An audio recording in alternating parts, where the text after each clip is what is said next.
बिहार विधानसभा चुनाव को लेकर सियासी हलचल तेज है। बिहार विधानसभा चुनाव के लिए बीजेपी की तरफ से अपनी पहले उम्मीदवारों की सूची जारी कर दी गई।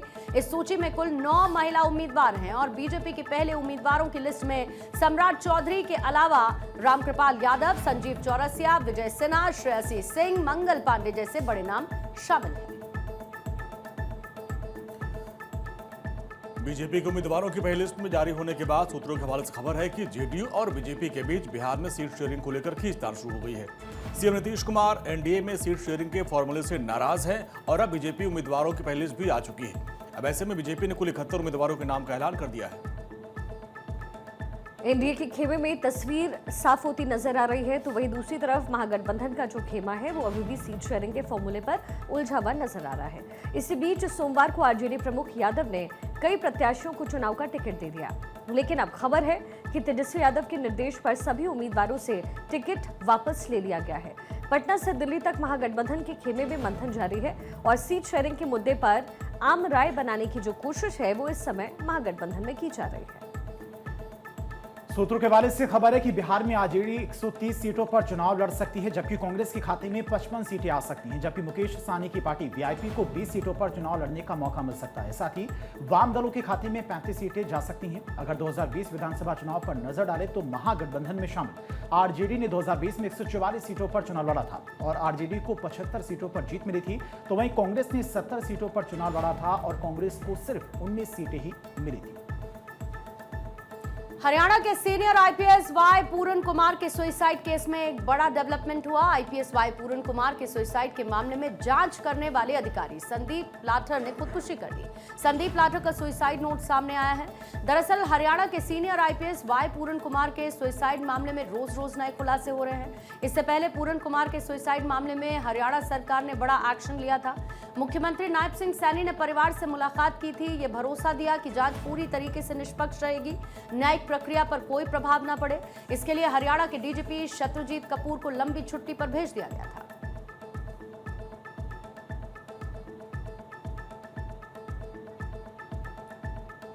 फिलहाल OP Singh Haryana police housing corporation managing director पद पर कार्यरत है। परिवार पर लगातार डीजीपी शत्रुजीत कपूर को निलंबित करने की मांग कर रहे थे, जिसके बाद डीजीपी कपूर को लंबी छुट्टी पर भेज दिया गया।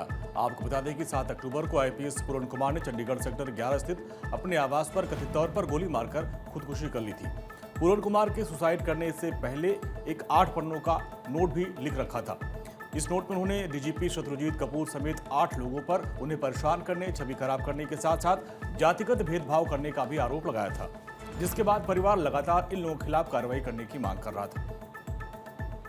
वहीं आज सुबह दिवंगत आईपीएस पूरन कुमार के परिवार से मिलने लोकसभा के नेता प्रतिपक्ष राहुल गांधी पहुंचे। इसके अलावा दूसरे कांग्रेस नेता भी श्रद्धांजलि देने के लिए पहुंचे। केंद्रीय मंत्री चिराग पासवान ने भी पूरन कुमार के परिवार से मुलाकात की है। दरअसल दिवंगत आईपीएस पूरन कुमार का अब तक पोस्टमार्टम और अंतिम संस्कार नहीं हुआ है, क्योंकि परिजनों ने उनकी मांगे पूरी न होने तक इसके लिए सहमति देने से इनकार किया। हरियाणा सरकार और चंडीगढ़ के अधिकारी कुमार की पत्नी को मनाने का प्रयास कर रहे हैं। चंडीगढ़ पुलिस पूरन कुमार मामले को लेकर के लगातार कार्रवाई हो रही है। पुलिस ने पूरन कुमार की पत्नी आईएएस अधिकारी अमनप्रीत पूरन को नोटिस भेजकर उनके मृतक पति के लैपटॉप की भी मांग की है। वहीं इस लैपटॉप में पूरन कुमार का सुसाइड नोट ड्राफ्ट में सेव था। पुलिस इस लैपटॉप में सीएफएसएल लैब में भेजकर सुसाइड नोट की प्रामाणिकता की जांच करना चाहती है और ये जानना चाहती है कि पूरन कुमार ने सुसाइड से पहले कितने लोगों को और किस समय सुसाइड नोट मेल किया था। चंडीगढ़ पुलिस की अब तक की जांच में अहम सुराग भी हाथ लगे हैं। मौके से बरामद फोन की जांच में कुछ कॉल डिटेल भी सामने आई है। पुलिस के सूत्रों के अनुसार आत्महत्या से पहले पूरन कुमार ने कई आईएएस और आईपीएस अधिकारी, अपने वकील और कुछ करीबियों से कॉल पर बातचीत की थी। एसआईटी ने इन कॉल डिटेल्स को जांच का हिस्सा बनाते हुए बातचीत के क्रम और समय की बारीकी से पड़ताल शुरू कर दी है।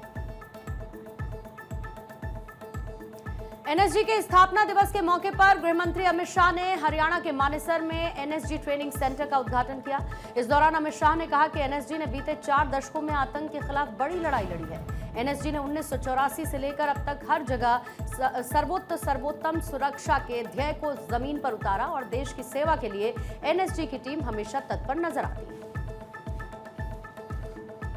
गृहमंत्री अमित शाह ने कहा कि चाहे मुंबई का ऑपरेशन हो या फिर ऑपरेशन सिंदूर, हर जगह एनएसजी के कमांडो ने अपने अदम्य शौर्य का परिचय दिया। एनएसजी को आने वाले दिनों में हम काफी अत्याधुनिक करने जा रहे हैं, जिससे कि इनके कामकाज में काफी बदलाव आएगा। वर्तमान में पूरे देश में एनएसजी ने अपने सेवा के जरिए नए आयाम स्थापित किए हैं। चाहे महाकुंभ हो या फिर पुरी की रथ यात्रा हो, सभी जगह पर सुरक्षा का प्रतीक है एनएसजी।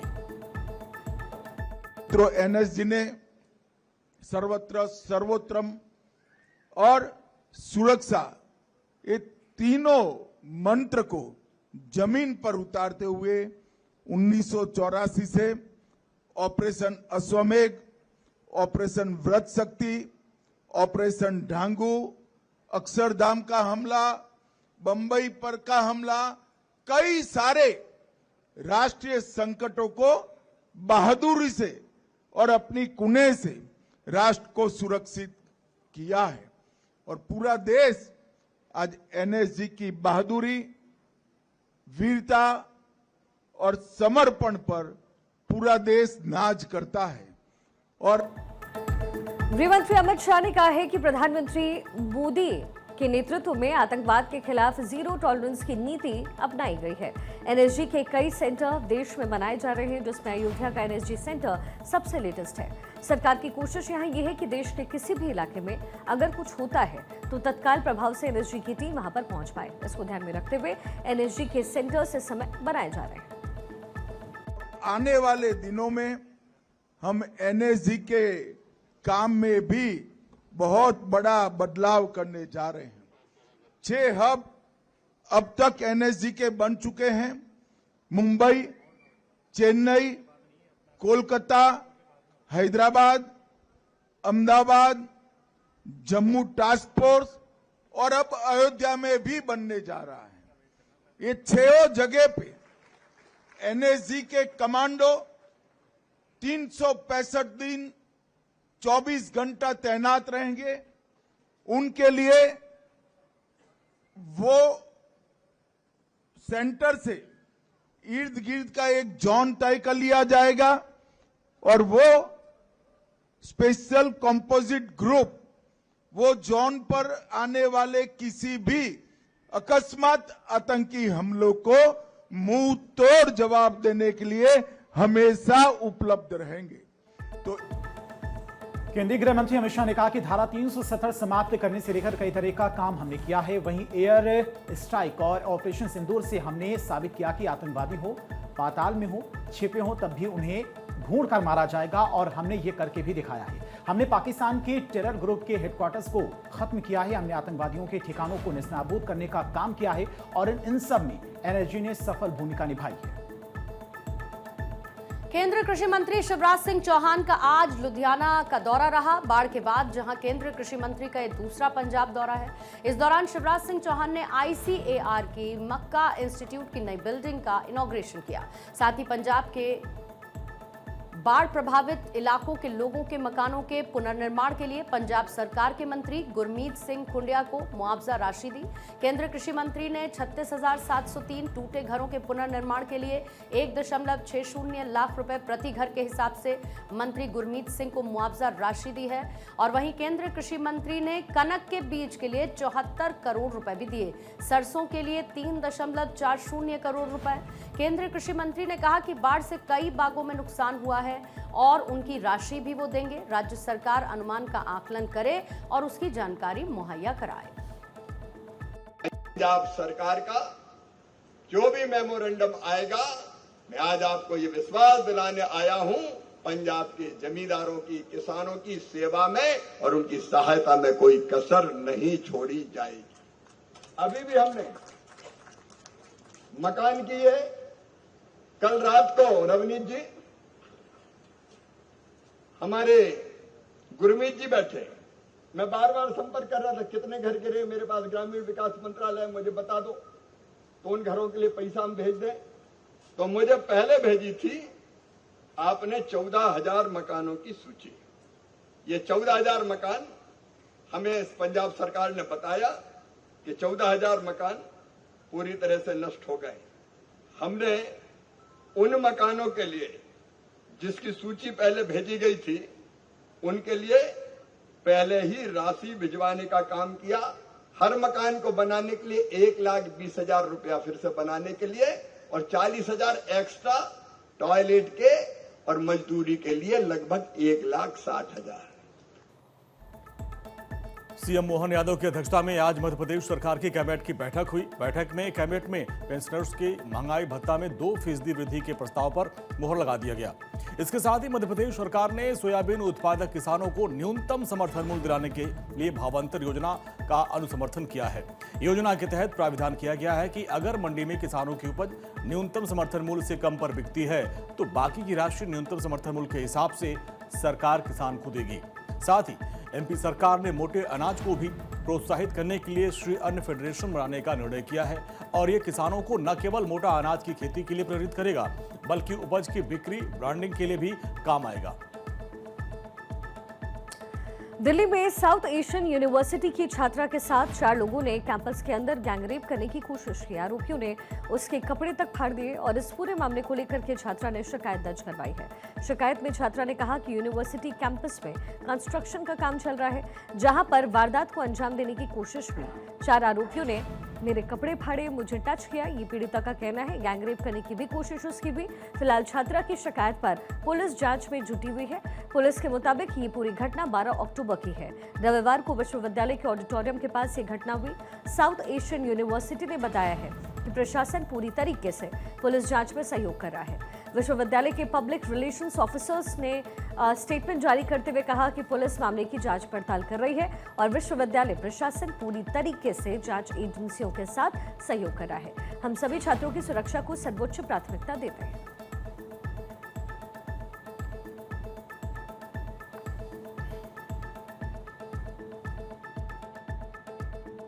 पंजाब पुलिस ने भारत पाक सीमा के पास तस्करी मॉड्यूल का भांडाफोड़ किया। पंजाब पुलिस और बीएसएफ ने खुफिया सूचना के आधार पर तरन तारण में ज्वाइंट ऑपरेशन चलाकर हथियारों की एक बड़ी खेप को बरामद किया है। ये कार्रवाई खुफिया जानकारी के आधार पर की गई है जो सीमा पार से होने वाली अवैध तस्करी पर कड़ा प्रहार है। शुरुआती जांच से पता चला कि यह हथियार पाकिस्तान से ड्रोन या फिर बाकी दूसरे माध्यम से तस्करी कर भारत लाए गए थे। पंजाब पुलिस लगातार हथियार तस्करों की पहचान कर उनके नेटवर्क का पता लगाकर उन्हें ध्वस्त करने की कोशिश में। जांच में पता चला है कि इन हथियारों का उपयोग आतंकी गतिविधियों या फिर संगठित अपराध में किया जाना था या नहीं, ये जांच का विषय है। तरन तारण के खेमकरण में भारत पाकिस्तान सीमा के पास से जिन हथियारों की बरामद की गई उनमें 2 AK-47 rifle, 2 magazine, 1 PX-5 storm pistol और 10 कारतूस बरामद किए गए हैं। पंजाब पुलिस ने नागरिकों से अपील की है कि कोई भी संदिग्ध गतिविधि अगर आपको नजर आए तो फौरन पुलिस को जानकारी दें ताकि ऐसी घटनाओं को रोका जा सके और इसके साथ ही बहुत जल्द तस्करी के नेटवर्क से जुड़े तमाम और खुलासे होने की उम्मीद है। इसके अलावा अमृतसर के थाना तरसिक्का के डेरीवाल निवासी अमरबीर सिंह उर्फ अमर को अरेस्ट किया गया। इसके पास से भारी मात्रा में अवैध हथियार की बरामदगी हुई। जांच में खुलासा हुआ है कि आरोपी हाल ही में कनाडा से लौटा और पाकिस्तान स्थित तस्करों के संपर्क में था। पंजाब पुलिस दूसरे गुर्गों की भी पहचान करने और सीमा पार तस्करी नेटवर्क को खंगाल रही है। सवाल है कि क्या पंजाब को अशांत करने की नापाक साजिश रची जा रही है? त्योहारी सीजन में आईएसआई ने जिस तरह से हथियारों की खेप बढ़ाई है उसके बाद पंजाब पुलिस भी एक्टिव है। खुफिया एजेंसियों को मिले इनपुट के मुताबिक आईएसआई गैंगस्टर्स और खालिस्तान समर्थित आतंकी संगठनों की मदद से पंजाब में बड़ी आतंकी वारदात की फिराक में है। पूरे पंजाब में निगरानी बढ़ाने के लिए पुलिस की 50 कंपनियां तैनात कर दी गई हैं। साथ ही बॉर्डर एरिया में बीएसएफ की 7 कंपनियों ने मोर्चा संभाल रखा है।